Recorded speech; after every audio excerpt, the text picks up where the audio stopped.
नमस्कार। अब आप राजकुमारी चंदेल से प्रादेशिक समाचार सुनिए। आज के मुख्य समाचार। देश में अगली पीढ़ी के जीएसटी सुधार आज से लागू। 4 स्तरीय संरचना को सरल बनाकर 2 स्तरीय संरचना में बदला गया। राज्यसभा सांसद डॉक्टर सिकंदर कुमार ने जीएसटी सुधारों को सरल व जनहितैषी बताया। भाजपा 29 सितंबर तक चलाएगी जीएसटी बचत उत्सव अभियान। नेता प्रतिपक्ष जयराम ठाकुर ने आपदा प्रभावित क्षेत्रों में सड़क संपर्क जल्द बहाल करने का राज्य सरकार से किया आग्रह। शारदीय नवरात्र शुरू। प्रदेश के प्रसिद्ध शक्तिपीठों सहित अन्य मंदिरों में श्रद्धालुओं का तांता। और प्रदेश का मत्स्य पालन विभाग गोल्डन महाशीर के संरक्षण के लिए स्कॉच गोल्ड अवार्ड से सम्मानित। अब समाचार विस्तार से। अगली पीढ़ी के जीएसटी सुधार आज से लागू हो गए हैं। नए कर ढांचे के तहत जीएसटी परिषद ने अप्रत्यक्ष कर प्रणाली को 5%, 12%, 18% और 28% की 4 स्तरीय संरचना से सरल बनाकर 5% और 18% की 2 स्तरीय संरचना में बदल दिया है। ये सुधार विभिन्न वस्तुओं और सेवाओं पर कर कम करके नागरिकों को प्रत्यक्ष राहत प्रदान करने के लिए प्रतिबद्ध हैं। इस बीच सूचना और प्रसारण मंत्री अश्विनी वैष्णव ने कहा है कि प्रधानमंत्री नरेंद्र मोदी ने वस्तु और सेवा कर जीएसटी में कर की दर कम करने का ऐतिहासिक फैसला लिया। इससे प्रत्येक परिवार को पैसे बचाने में मदद मिलेगी। नई दिल्ली में संवाददाताओं से बातचीत में अश्विनी वैष्णव ने लोगों से अपने दैनिक जीवन में स्वदेश निर्मित उत्पादों का उपयोग करने का संकल्प लेने का आग्रह किया। पवित्र नवरात्रि का शुभारंभ हो रहा है, साथ ही साथ जीएसटी का बड़ा बचत उत्सव भी आरंभ हो रहा है। जीएसटी की रेट्स को कम करना, 99% हमारे जो डे टू डे यूज की चीजें हैं उसके ऊपर जीएसटी में कमी आएगी। चाहे रसोई के सामान में, खाने पीने के सामान में, चाहे कपड़े, चाहे बच्चों की पढ़ाई का सामान, चाहे घर के अंदर टीवी खरीदना हो, इन सब चीजों पे बड़ी बचत जीएसटी के इस ऐतिहासिक फैसले से आएगी। राज्यसभा सांसद व जीएसटी रिफॉर्म्स कार्यक्रम के प्रदेश संयोजक डॉक्टर सिकंदर कुमार ने कहा है कि प्रधानमंत्री नरेंद्र मोदी के दूरदर्शी नेतृत्व में किए गए ऐतिहासिक जीएसटी सुधारों ने देश की कर प्रणाली को सरल व जनहितैषी बनाया है। डॉक्टर सिकंदर कुमार ने कहा कि केंद्र सरकार की इस ऐतिहासिक पहल को जन जन तक पहुंचाने के लिए भाजपा आज से 29 सितंबर तक जीएसटी बचत उत्सव अभियान चला रही है। उन्होंने आज शिमला के समीप शोघी में जीएसटी बचत उत्सव का शुभारंभ किया। सिकंदर कुमार ने कहा कि इन सुधारों से जहां व्यापारी वर्ग पर करों का बोझ कम होगा, वहीं उपभोक्ताओं को दैनिक उपयोग की वस्तुएं किफायती दरों पर उपलब्ध होंगी। 1.5 अरब देशवासियों को बहुत बड़ी राहत मोदी सरकार ने दी है और मैं हिमाचल की जनता की ओर से मोदी सरकार का इसके लिए आभार प्रकट करता हूँ। ये जो राहत दी है इसमें जो जानलेवा बीमारियां हैं, 31 बीमारियों की जो दवाइयां हैं उनके ऊपर कोई टैक्स नहीं लगेगा और जो रोजमर्रा की जरूरतें हैं, आपके जितने भी खाद्य पदार्थ हैं उनके ऊपर जो है वो टैक्स 0 किया गया है। ये मैं समझता हूँ कि बहुत बड़ी राहत जो है मोदी सरकार ने दी है। ये बहुत बड़ा तोहफा जो है आने वाले त्योहारों का जो है मोदी सरकार का हम सब के लिए है। उसके लिए पुनः मैं मोदी सरकार का बहुत बहुत आभार प्रकट करता हूँ। भारतीय जनता पार्टी जीएसटी में किए गए सुधारों को जीएसटी बचत उत्सव के रूप में मना रही है। भाजपा के राष्ट्रीय प्रवक्ता गोपाल अग्रवाल ने आज शिमला में एक पत्रकार वार्ता को संबोधित करते हुए कहा कि जीएसटी में अब तक 56 बार सरलीकरण किया गया है। उन्होंने कहा कि नेक्स्ट जेन जीएसटी से आम आदमी, किसान, व्यापारी और लघु उद्योग लगाने वाले लोगों को बड़ी राहत मिलेगी। गोपाल अग्रवाल ने बताया कि विकसित भारत के लक्ष्य को प्राप्त करने के लिए ये जीएसटी सुधार काफी लाभकारी सिद्ध होगा।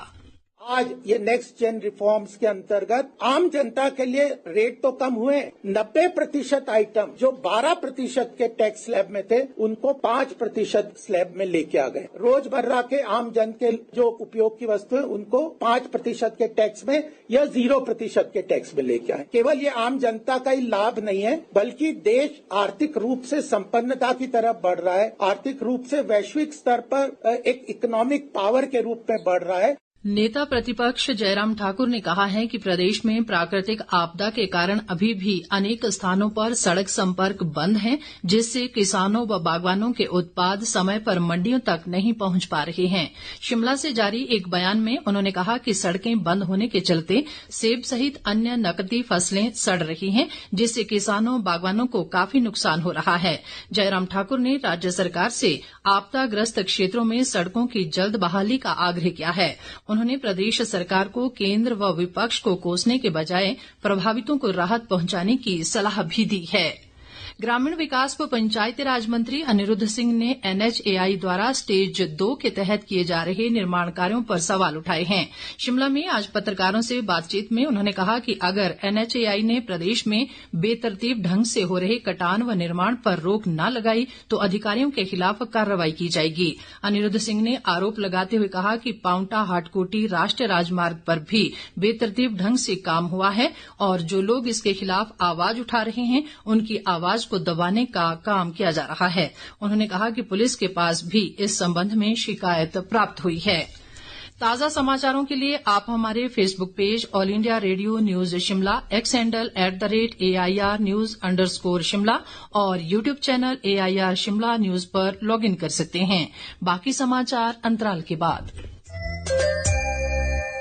सेवा और सुशासन अर्थात जनसेवा व सुशासन के मंत्र से प्रेरित होकर प्रधानमंत्री नरेंद्र मोदी के नेतृत्व में केंद्र सरकार परिवर्तन और प्रगति लाने के लिए अथक प्रयास कर रही है।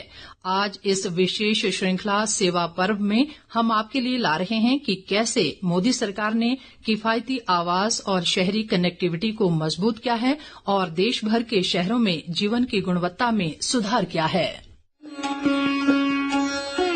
भारत में मेट्रो अब केवल परिवहन का साधन ही नहीं रह गई है। ये महत्वाकांक्षा, नवाचार और टिकाऊ शहरी जीवन के दृष्टिकोण से प्रेरित होकर भारत की विकास गाथा के केंद्र में एक जीवन रेखा बन गई है। प्रधानमंत्री नरेंद्र मोदी के नेतृत्व में भारत में अब दुनिया का तीसरा सबसे बड़ा मेट्रो नेटवर्क है, जो शहरी परिवहन विस्तार में इसकी तीव्र प्रगति को दर्शाता है। इस महीने कोलकाता में मेट्रो रेलवे परियोजनाओं का उद्घाटन करते हुए प्रधानमंत्री नरेंद्र मोदी ने बताया कि 2014 से पहले देश में केवल 250 किलोमीटर मेट्रो रूट थे। 2014 से पहले देश में सिर्फ 250 किलोमीटर ही मेट्रो रूट था।